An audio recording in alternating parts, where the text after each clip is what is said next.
everyone. Happy Black History Month. Happy Health Heart Month. Welcome to the new WCEG Network on the WCEG Talk Radio. We are the worldwide community empowerment group where we speak live into the community. I'm Dr. Babs, your show host for this February segment of the Holistic Perspective, and I have a wonderful co-host with me, Mr. Mark Mooney. I will be introducing him shortly, but you got to believe it, we are in for a great time. We have an amazing hour of empowerment, encouragement, as well as education as we discuss how well is your heart. This is the Heart Awareness Month, so we are going to dive into everything that has to do with the health. Thank you for tuning in. We are live on all your social media handles. You can check us out on YouTube, Instagram, Facebook, also the WCEG Talk Radio Network. So please tag a friend, share with your friends and neighbors. Sharing is caring. We impact a lot of great nuggets and you don't want to miss anything at all. But before we get started, I have two quick disclaimers. The first one is the information shared on this talk radio is not intended as medical advice. So please maintain your relationship with your provider. This is all just to support your holistic wellness journey. And two, the views and opinions expressed by the host and guest do not necessarily reflect views and opinion of the WCEG network and management. So let's get started now. I love to start with an inspirational quote about our holistic health. And this one is an unknown author. But what it says is that with a healthy heart, the beat goes on. So let's let that sink in, right? With a healthy heart, the beat goes on. So this quote speaks about how relevant the heart is to our overall well-being. So our goals today, my guest and I, we're going to talk about how the heart plays a significant role in our wellness. We'll talk about the risk factors. How do we measure our blood pressure? We're going to talk about how to prevent and treat heart disease.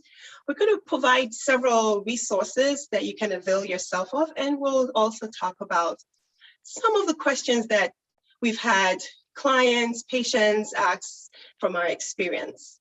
So we welcome your engagement, we welcome your questions, so please send them in, and we'll be happy to respond.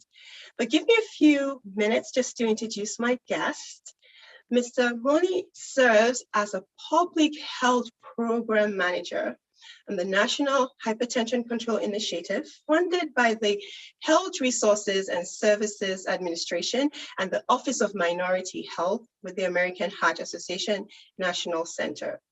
Mr. Mooney develops and implements plans to build health equity based on the association health impact goals for cardiovascular health, including strategies for eliminating health disparities involving cultural competencies initiative. He is a subject matter on cardiovascular health with tons of experience. I've worked with him personally at Grady East Point, and he has a heart to serve and help his community. So I am so pleased that you're joining me today as a co-host. I'd like to welcome you now to share some of the work that you've done in the hypertension field. Take it away. Thank you, Dr. Babs. Thank you for having me today.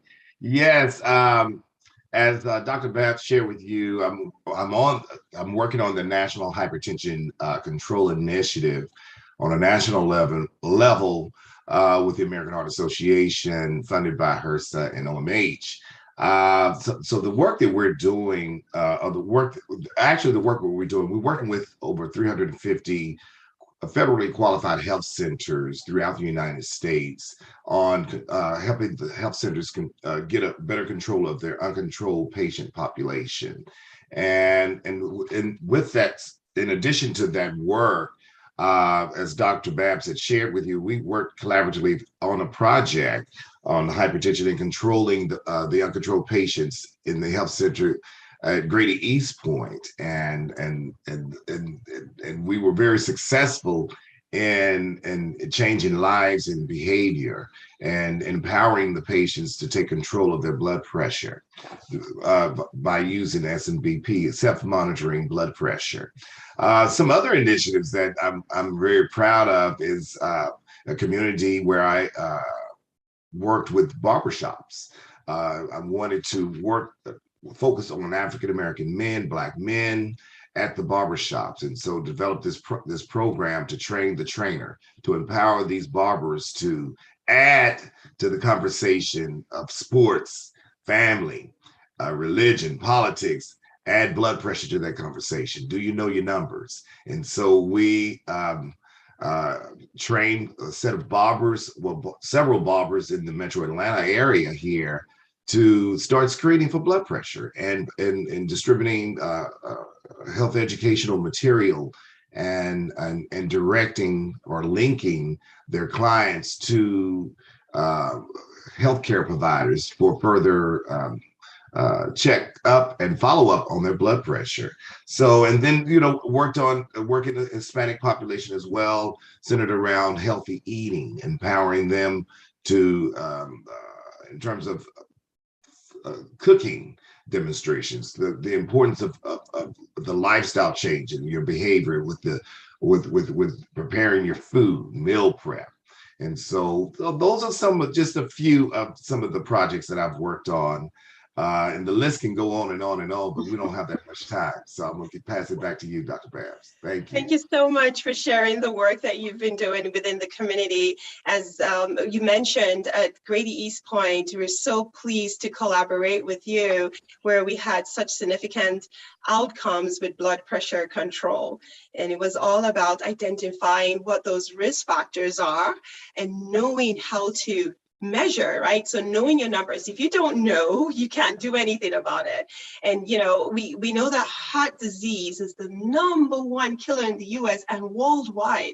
Currently, it's stated that kills about 17.9 million people every year, and is expected by 2030 to go past 23.6 million. And 80% actually is attributed from heart attacks and strokes. So this is so important. It's paramount that we identify what those risk factors are. We have to know our numbers. We're no longer in the season where we say what we don't know doesn't hurt us, it doesn't harm us. We have to take charge. So before we dive into how to measure our blood pressure, we have a few slides here to share. And so let's talk about what are some of those risk factors, because I'm sure you're asking the question, how will I know if I have heart disease? Or what are the examples of heart disease? I already mentioned hypertension. We talked about diabetes. Diabetes is one. If your sugar is uncontrolled, if there's high cholesterol, all those things can affect the heart.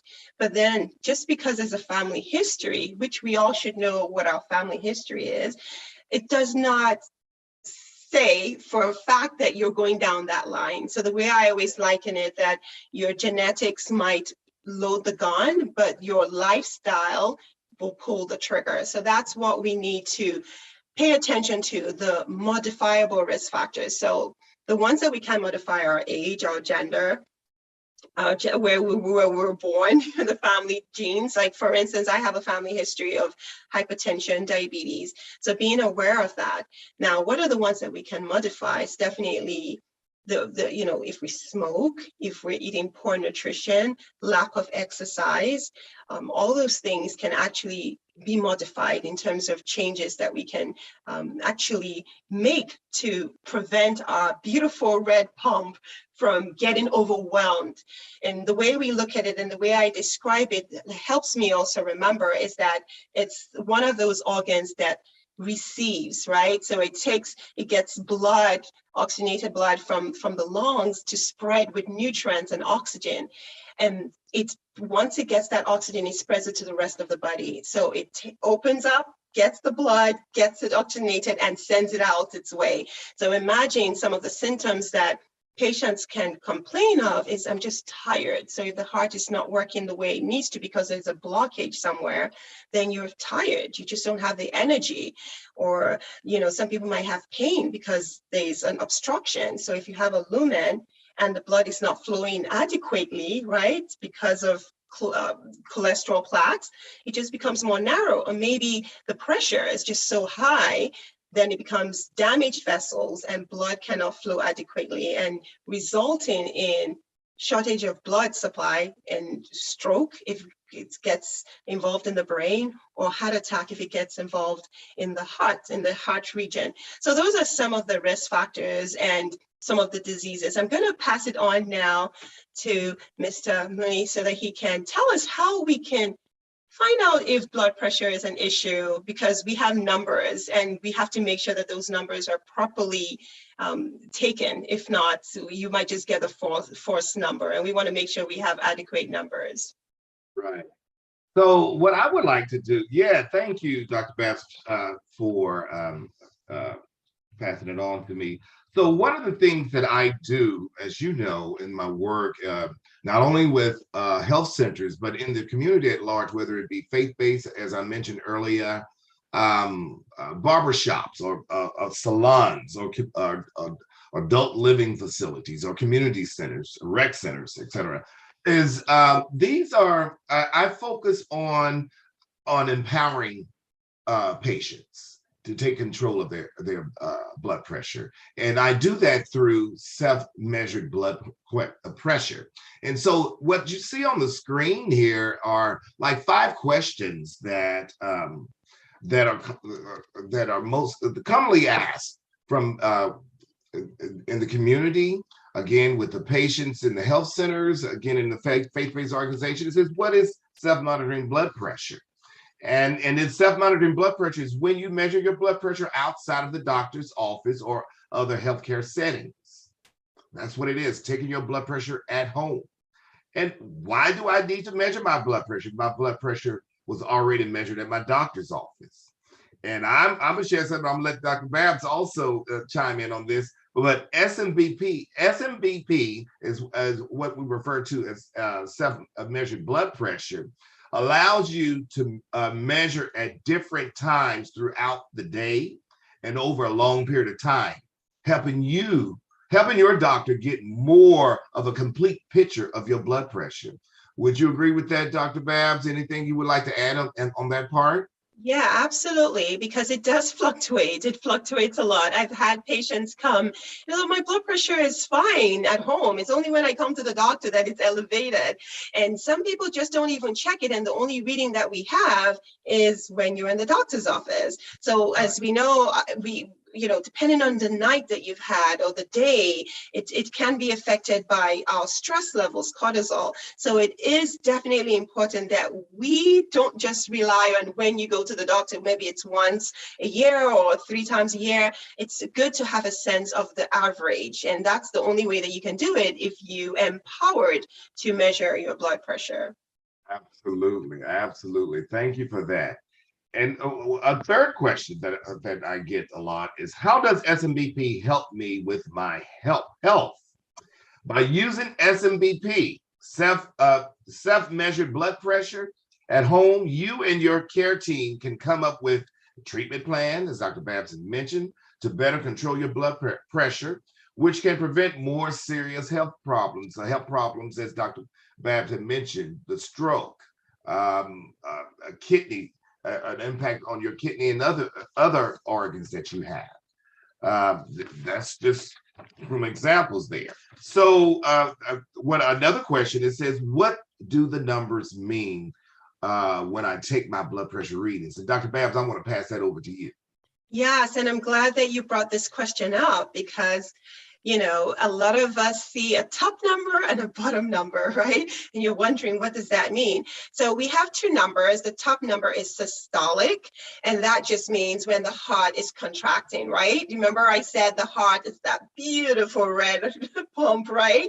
And so just to simplify it, it gets blood from the lungs, which is oxygenated. It carries it all over, and then it supplies it with the oxygen. So you can imagine it's pumping. It pumps to push out and it relaxes to receive. So the top number is your systolic, and it's just as important as the bottom number, which is diastolic. And there is a range. So contracting on top, relaxing on the bottom.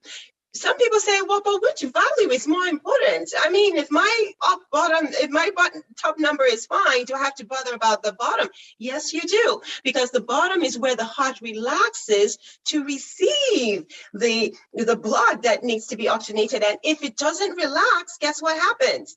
It's all stiff and tight. Then you're having a backlog, and that's where people have all sorts of congestion. They have overload. So you need to open and receive, so that's why the top and the bottom matter, and there are ranges, and we'll talk to you about what those range. Now, just to throw it out there, you probably heard 120/80, less than 120/80. That is ideal. That is normal. Right. Thank you for sharing that. Because that's so important, because working with a lot of patients in the health centers, again, and also in the community, they really don't understand those numbers or what they mean and how it impacts their overall blood pressure. And thank you for sharing that. And the last question here is, what are some important things to know before I start measuring my own blood pressure? That's very important, and a very important question, and good question. Use an SMBP device and a blood pressure cup that is recommended by your doctor or care team. So if you go to the doctor and they give you a monitor, a cup to take home, use it. Like you take your prescription, your prescribed medication, use that SMBP cuff. If you purchase your own device, ask your care team to check the accuracy of that device. Understand the correct way of taking blood pressure readings, which I will share with you later on in a couple of my slides here.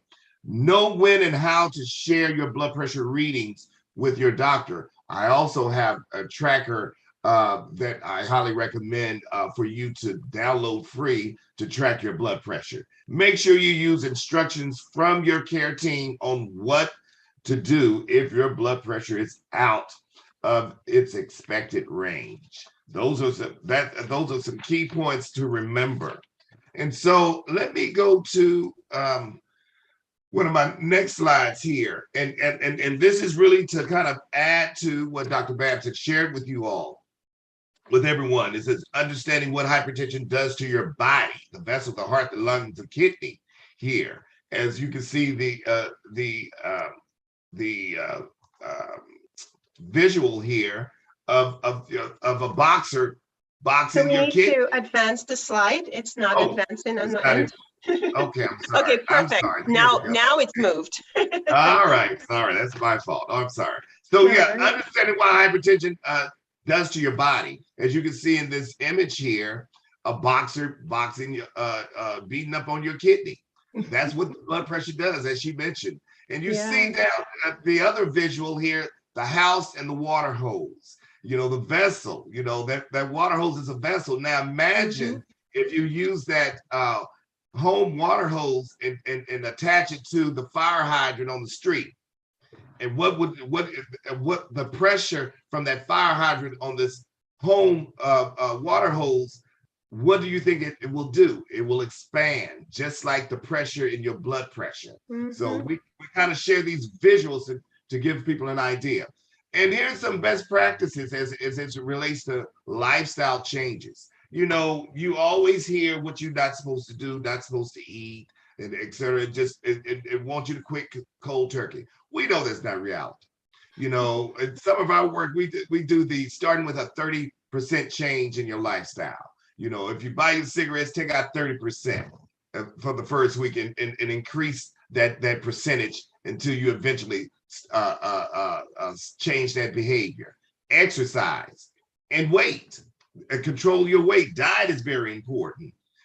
And here's another example. The blood pressure readings the same as when you're dieting. For an example, know your numbers. Going back to when I was stressing, know your numbers. When you're on a diet, you get on that scale. Where your baseline, where you started, and you know where you want to go. And you can also contribute to what you ate that particular day. If that scale, if your numbers don't go down on the weight, you can say, oh, it was that bag of chips, or it was that McDonald's hamburger, right? That perhaps that impacted me not losing weight this week. So think of your blood pressure the same way. Know your baseline. What is your baseline? So, and as you continue to check your blood pressure, you are empowered to know what did you do to contribute to elevate your blood pressure, whether it's your diet or exercise. Here is the chart of what Dr. Babs had shared with you earlier in terms of what is a normal blood pressure, elevated blood pressure, hypertension stage 1, hypertension stage 2. So normal blood pressure is 120 over 80 or less. Elevated is in between 120 and 129.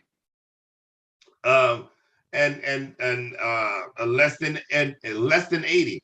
Hypertension stage 1 is between 130 through 139, and your diastolic 80 through 89. And it goes on in terms of the different stages. The crisis, higher than 180 and higher than 120, 80 over 120, you run to the hospital, to the emergency room. Yes, and if there's a reason why they say hypertension is a silent killer, because even in the hypertensive crisis level, for some, because the body is resilient, the heart it works so hard just to keep us going, keep us alive. So sometimes it's just silent. So don't ever, please, take it for granted that everything is okay. If you haven't checked it, if you know there's a family history, and if you know that you're not eating the best, and if you know you're stressed, please keep an eye on it.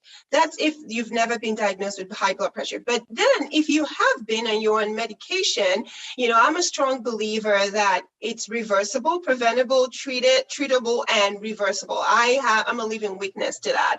I had hypertensive crisis, but in my case, I had the worst headache ever. It was going on for 4 days, pounding, but I had just had a baby less than a week, and I thought I was just sleep deprived. But I'm so grateful that I finally decided on the 4th day that this is not going anywhere. I need to check my blood pressure. Never had blood pressure issues. And lo and behold, it was 220 over 120. And like Mr. Mooney already said, run to the emergency room. And that was what I did. I dropped my baby, I dropped my toddler, I dropped even my husband and ran to the emergency room. And they said if I had only waited just 30 more minutes, I would have had a stroke. So the message here is please, please, please, please, even if you don't have symptoms. I had symptoms, so that alerted me. But if you don't have anything, but you know what you're doing, you know yourself best. I was overly stressed then, and that really was what it was. I was stressed, and stress, I'm a testimony to how stress can actually raise your blood pressure. You saw the diagram where the hose, once you put pressure and you hit that vessel over and over and over and over, it damages, that. And you see that punching bag? Cortisol will do that and constrict your vessels and cause your blood pressure to go up. And gradually it will just boom, and it will just go up. So back to the number chart. Make sure that if it is high, don't sit on it, even if you're not having symptoms. Don't sit on it. Call your healthcare provider, have that conversation where they review and know what's the cost of it. I always emphasize getting to the root cause, the cost of it versus the symptoms. Symptoms are good, but you don't want to just, mop the ground because the roof is leaking, right? You also want to patch what's going on in the roof. So please pay attention to these numbers. Keep them, screenshot them, just make sure you know what your numbers need to be, because over a long period of time, if your heart stays at this high number, then it's going to say, you know what, I can't take this no more, I can't keep up. Then it gets larger, and when it gets larger to expand to accommodate the pressure, then that's where we have congestive heart failure. That's where we have all the other complications that arise from just the heart not functioning at its best. Correct. That's correct. Yeah. And so, as I promised here, in terms of when you are measuring your blood pressure at home, you must do it properly in order to get an accurate reading. This is a diagram here, 7 steps, simple tips that you see here on the screen here. Make sure you use the correct cuff size. Make sure you do it on a bare arm. Make sure you use support your arm at the heart level. Keep your legs uncrossed, your back supported, and feet flat on the ground. Empty your bladder and don't have any conversations, because those last two things I mentioned could trigger and elevate your blood pressure. Is that correct, Dr. Oh Babb? yeah, absolutely. I laugh because that happens a lot. And I'm so glad that this is out. And thanks for sharing this slide, because I must be honest with you, until when this became an initiative, we were just measuring blood pressures and we had so many abnormal blood pressures, but it was because we were not measuring it adequately.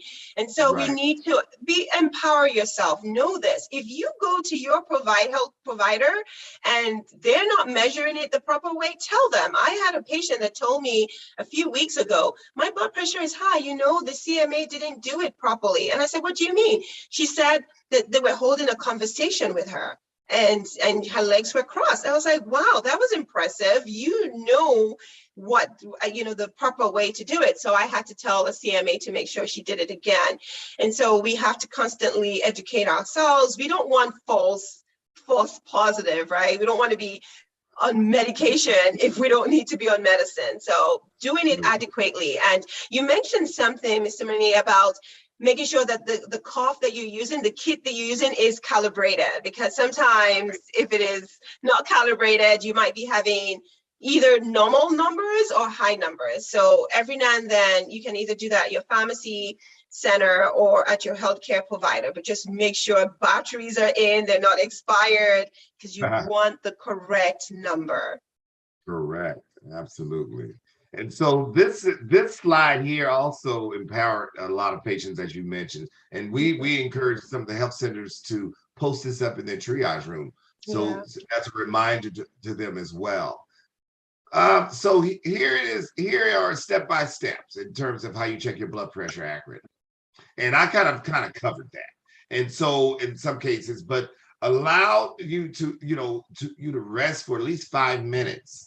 Again, avoid that conversation, and have the patient, take the first 2 readings with his or her own device. Like, for an example, if they're in the office, here are here's some other points. Take a third reading. We recommend taking 3 to get an average, and again, rest 5 minutes in between. In some cases, take a 4th or a 5th one, but you want to at least take 3 to get an overall average as it relates to your baseline. And that having your baseline, that means you know your number, and then those readings afterwards, you just keep track of that. And how you can keep track of that is you can download this free app. This is a great blood pressure tracker that is available. You can download free on Apple, as well as the Android Play Store as well. So it's 30 BP. So I highly recommend that. And this app also will give you an aggregate, aggregate number of your readings over 30 days, 60 days, or 90 days. So yeah, and here again are some other tips that we recommend, and you're familiar with this, Dr. Babs. I see you smiling. Like 7, you mentioned these. Yes. If individuals just do these simple 7 simple steps: stop smoking, eat better, get active, lose weight, manage your blood pressure, control your cholesterol, and reduce your blood sugar. Just think about it. If you do one, it impacts all the rest of them. Absolutely. Yeah, those are a magic 7. I mean, it covers one every day of the week, right? So I love that you have this here.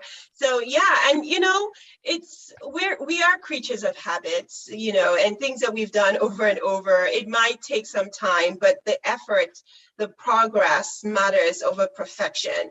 Little baby steps. Now, back to my situation with my blood pressure, I had to find out what my issue was. And it was, I remember the doctor sat by my bedside and said, we've done CT scan of your head. We've done all the blood tests. They thought maybe it was eclampsia, which could happen a week after delivery, even though I didn't have blood pressure issues during pregnancy.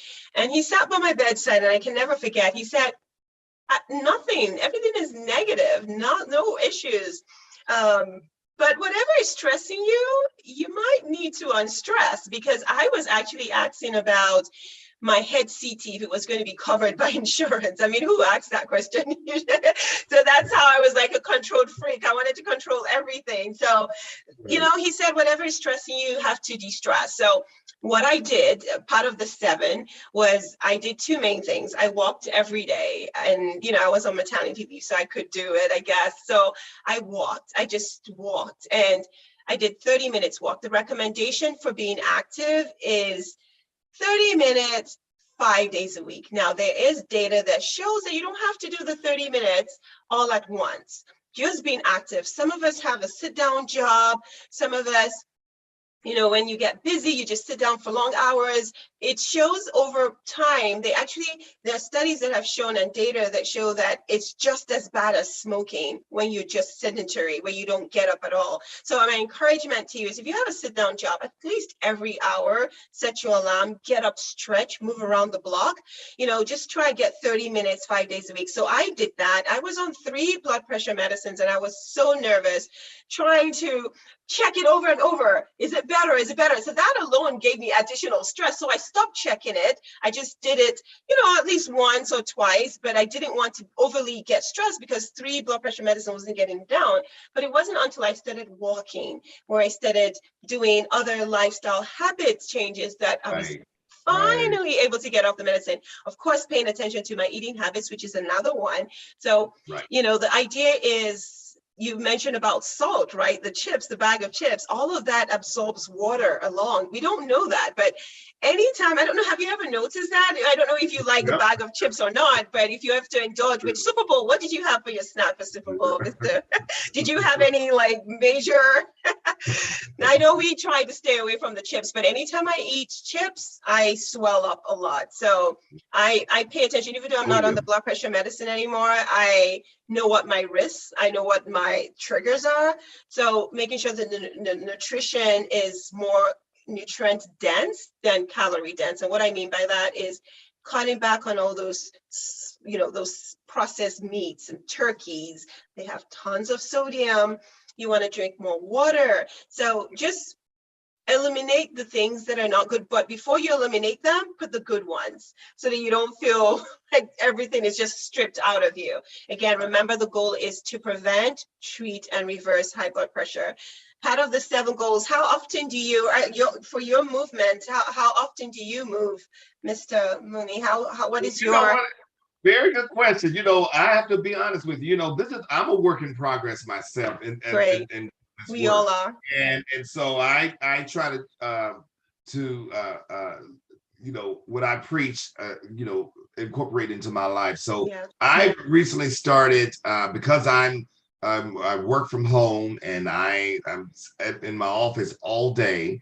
What I started doing was doing push-ups. I would start off with 25 push-ups and a day, and then of course I didn't start with 25. It may have been 5, but you know, I eventually got up to 25, and then I said once a day, and then I started doing it in between like meetings or something of that nature, or I might step outdoors and walk my dog for a few minutes or something of that sort. But I need to increase that part in my life to incorporate exercise. And it's so funny you asked that question, because I would like to also share with the audience is that, you know, if you are on blood pressure, as Dr. Bass mentioned, you can get off, you know, by doing the Life Simple 7. Give you an example. I had a project where one of the patients was a truck driver. He traveled, and so a lot, and so he could not prepare healthy meals, exercise, so he thought. And so we started getting that feedback from other patients. So we started bringing in how to properly prepare meal prepping and healthy meal prepping, you know, recommending healthy snacks on the road, prepare fruits and celery and just different healthy snacks that you can on the road. And then we also provided them with, you know, you don't have to have a LA Fitness membership. You can have a Yeah, jump rope. We provided the patients with jump rope. love it. And what he did was that at each stop that he made, he would jump rope for 20 minutes. Wow, And look you at know, that. and he was on the verge of losing his job because his blood Mm, pressure was not improving. And because of those two things, that jump rope and for 20 minutes when he stopped, those meal prep, he has reduced his medication, he that's lost amazing. weight, and he's still employed. And Oh, there's several yes, that's stories where great. patients are on 3 to 5 medications, exercise, change the diet, and they are off all of their medications. So it is possible. It's not a life sentence. Oh yeah. As Oh a no, I'm so glad you said that. It's not a life sentence because a lot of times, and I do have patients that are hesitate. You know, they say, and I was there too because I didn't want to be on meds, but I took the meds because I didn't want to die of a stroke either, right? I right, didn't because right, I didn't want that whole size you had of the bunction and the pouching. Because over a long period of time, as we mentioned, anywhere there are vessels in the body is going to be affected. So the right. kidney, the eyes, all of that will be affected. And yes, I took I took the meds, but the goal was to get off of it, changing my habits, reducing stress levels, finding stress relieving tips, you know, and the walking helped me, changing my diet, finding out what were the things I was doing that was raising my blood pressure, definitely emphasizing sleep. Oh goodness, sleep is so important. And we don't do enough of that because we're all super busy, but really making sure that we take time to rest. And we need to, of course, sometimes we just have to sit down and rearrange our schedule and what is important and what is priority. Our health is our wealth. And as we're talking about it today, heart disease is the #1 killer. So we need to make the change now. We need to make the adjustment. If you're on medicine, it is possible to get off the medicine with those changes.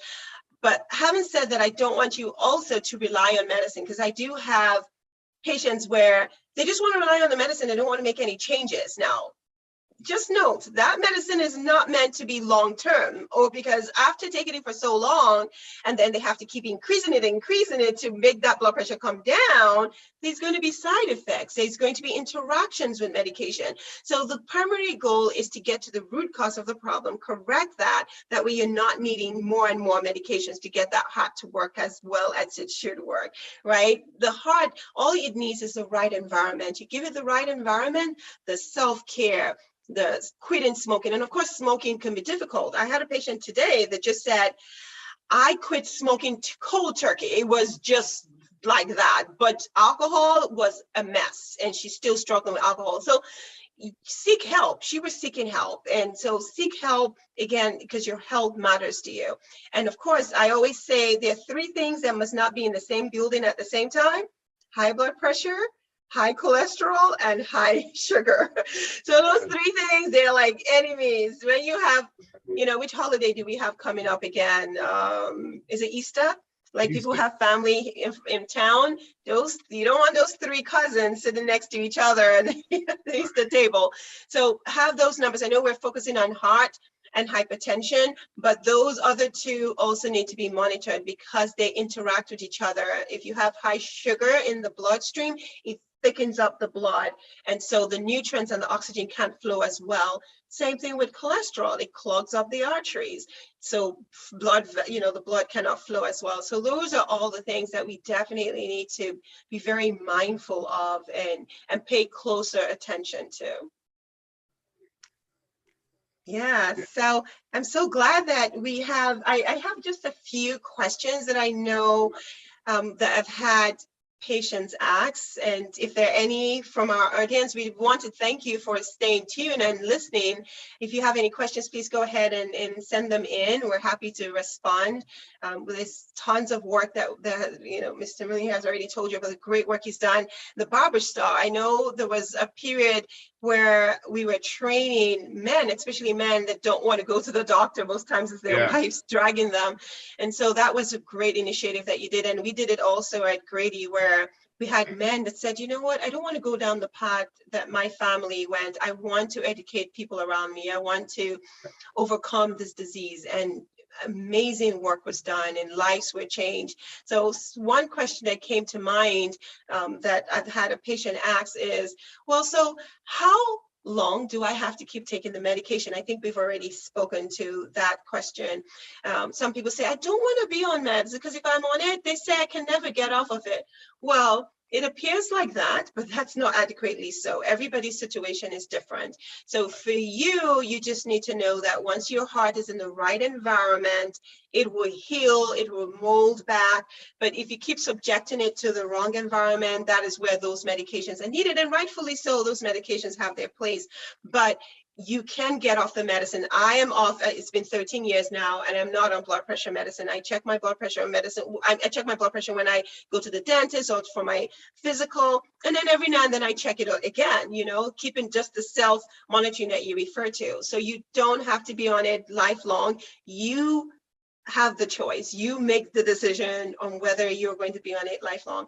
Do you have any other questions that you've had, your clients that you've worked with that have asked? Okay. Yeah, you know, here's one that I got a lot is like there were patients, the doctors prescribed a month worth of medication for to lower their blood pressure, and a lot of patients thought that after they finished that 30 pill bottle that they were healed. They don't need to take it, so they will follow up with their doctors.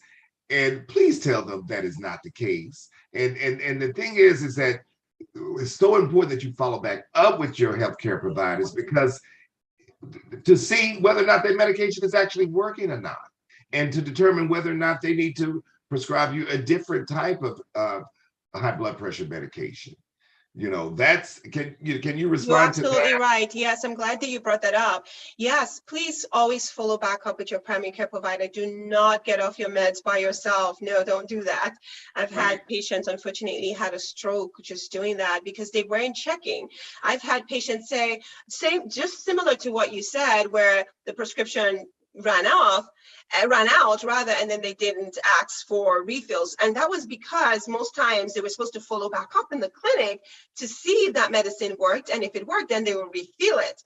Right. So always make sure that you follow back up. If you're having any side effects to a particular medication, let your provider know so that they can reevaluate and see what needs to be, you know, what needs to be adjusted. Maybe reduce the dose, maybe increase it, maybe switch it out for another. But yes, do not stop on your own. Make sure you do this in collaboration with your provider. Of course, it's a shared decision making, but you don't want to do it on your own because you don't want to risk any of those complications that come from having heart disease. Yeah. Right. And, you know, again, as I mentioned about my focus in Black men's health, and one question that I always get in a session of Black men is what it impacts the medication. Yeah, that's right. And can you address that? You know, the impotence. You know, this medication is going to make me impotent, and you know, and we need That's true. And that is a valid question, you know. So it's funny because when I'm with patients and they ask that question, and sometimes they feel embarrassed. I'm like, you shouldn't. It matters. Exactly. It matters. You should ask. Please, if your doctor gives you prescription and they don't tell you what side effects to expect, ask. They need to let you know what to expect.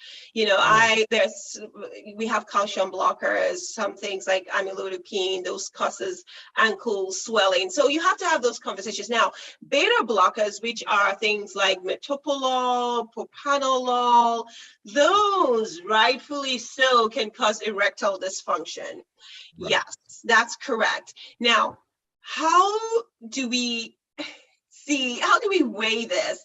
You know, it's the benefit of taking it to prevent you from having a heart attack versus having an erectile dysfunction. You know, so those conversations need to be had because we can switch the medication if that is something. It's not everybody that has it, but it's been known to cause erectile dysfunction, right? And nobody wants to have that. So definitely having that conversation with your provider. It does happen, yes, but not everyone has that. And my takeaway is always, the sooner you get on the blood pressure medicines by doing those 7, right? Those great 7, control your sugar, control your cholesterol, control your blood pressure, be active, right? Eat well, monitor your weight, and the seventh one is stop smoking. I think I covered all of them. You can Yep. show that. Yes, very good. Yep. Awesome. Yeah. Yeah. So as the sooner, and now let me say something. The smoking on its own can also cause erectile dysfunction. All these things here, even having nothing to do with the blood pressure, can actually cause erectile dysfunction. Because what is erectile dysfunction? It's just lack of blood. Blood is not being supplied at the right time. And smoking, actually, with all the fumes that occurs, it can reduce the lumen. So anywhere where blood flow goes. So again, even with or without medication, we need to. Alcohol consumption, yes, alcohol can also do it.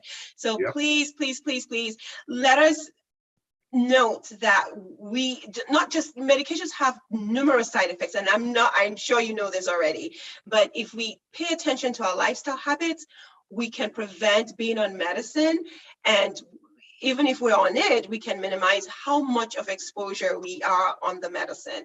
So yeah, absolutely. That was a great question. Thanks for asking it. Yes. Yes. Yeah, there is a question that I've had patients ask, and I had to ask this question too 13 years ago, just right out of residency when I didn't know any better, because in medical school, they don't teach us much about nutrition. And so that's why I went to get additional training in lifestyle medicine and obesity medicine. But at the time, I didn't have the knowledge. So when I had my blood pressure issues, I really went and searched for heart food. So heart health food. So there are foods that warm the heart, that the heart is happy, just same way that there are foods that make the brain happy. So let me share some of them with you. Leafy greens, dark leafy greens. Now, it's different between spinach and kale versus lettuce, right? So the darker it is, the more nutritious it is, the more the antioxidants it has, because you're protecting your heart, right? The muscle, it's a muscle, it wants to work well. So it needs the food that will help it. So definitely leafy greens. People say, well, how am I going to get, how much leafy greens can you eat in a day, right? The recommendation is at least 3 servings. So 3 servings and 2 servings of fruit. So the way I take it in, I could have it in a salad, I could have it in a smoothie, and I can have it as a side dish. That covers my 3 serving. Now, am I always perfect? No, there are days where I don't meet it, but I try my best. Like today now, I've met 2 out of 3, and the day is still young, right? So maybe I'll get my 3rd one in. So definitely you want to pay attention to your leafy greens. What are other things? Berries, all the berries. Oh, I fall in love with berries now that I know it helps my heart and it helps my brain. So berries, blueberries, strawberries, raspberries, all of those. You can eat them as a snack. I'm a sweet tooth. I'm recovering from sweet tooth. So I've taken a love for berries because it helps my brain better and my heart than the donuts and the cupcakes that I've had a love for. Avocado is also, do you like avocado? Mr. Mooney, do you enjoy avocado at all? Not many people do. Do you? I love it. I love it. Yay, nice. How do you, can you share some of your dishes with your avocado? Sure. With my avocado, I normally use it in some of my kale salads that I make. I put it on fish. I have a little habit with spices, so I think the avocado kind of balanced that spice. I put avocado on toast. Nice. Bagels, with my eggs. Nice. So I love avocados. Guacamole, Ooh, nice. I love it. I love it. And it's interesting that, you had mentioned about, your blood sugar. At one point, my glucose numbers were going up. And I knew what was contributing that because I have a sweet tooth with chocolate chip cookies, and I had to eliminate it. So we're partners then. It looks like I'm not alone. So to fulfill my sweet tooth, I started making parfaits. Yogurt with berries and walnuts, and I just pretend like it was just a banana split, and it tastes just like a banana split. I like it. I like it. And you said walnut. Walnut is on that list too, Yes, Walnut protein. is on the Yeah. list. And you know how walnut looks? There was a time when I couldn't stand walnuts. I'll eat almonds, but I couldn't stand walnuts because I felt, why does it shape like a brain? But it's Right. because it's good health food for the heart and for the brain. And fishy, Absolutely. yeah, fatty fish, omega fatty acids are also good. Beans, legumes. Right. Yeah, Yes. so those are all health food. So, You know, one thing go I ahead. like to share, me and some of my friends, this is our second year doing it for the month of February. Our complete diet is seafood. And so we share recipes in terms of as it relates to seafood, and Nice. and I've been learning how to prepare it, my tuna steaks, and my salmon, shrimp, Nice. oysters. I know that's probably not good, but Now you're making me hungry. Now you're making me hungry. But yeah, it's about elevating our palates. We really need. There's so many things that I eat now that 10 years ago, I was like, what is that?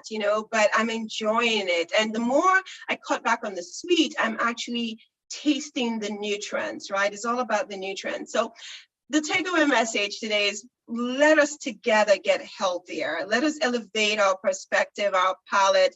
Where the mind goes, the rest of the body goes. We don't want to rely on medication. The average number of prescription bottles that I have with a patient, without exaggerating, is like 9 to 13.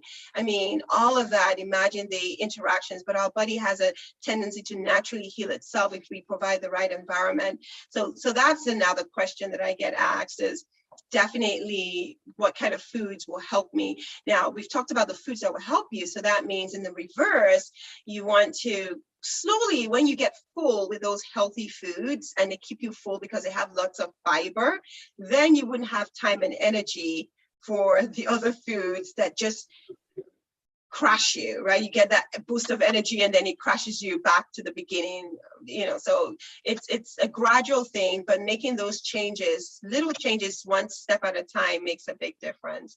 Yeah, so those are the questions I have. I don't know if there was anything else you wanted to add before we begin to wrap up No, here. I think we kind of covered everything. Only thing I would just like to say is just, this is Black History Month, and Frederick Douglass' famous quote is, knowledge is power, and the power, knowing your blood pressure numbers. That's knowledge, and that's power.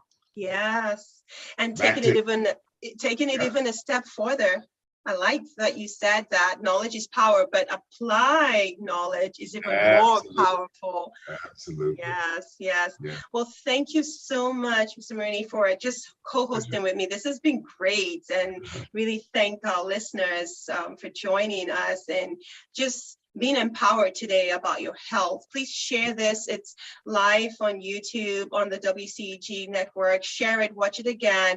If you have questions, please post it on Facebook. I'll circle around again and answer those questions, because our goal is to empower our community. We don't want those narrative of our community being stricken by high blood pressure, heart disease. They say every few seconds somebody's dying of heart disease, and it's totally preventable. We can prevent it. So I hope that this information has inspired you to implement actionable steps. We've mentioned quite a bit. So I hope that you know that you deserve to live at your healthiest, because you're here for a reason, and that's to impact lives. So if you have any last comments before I share my nuggets, there is a nice nugget by Right. Leah Ali. Go ahead. Yes.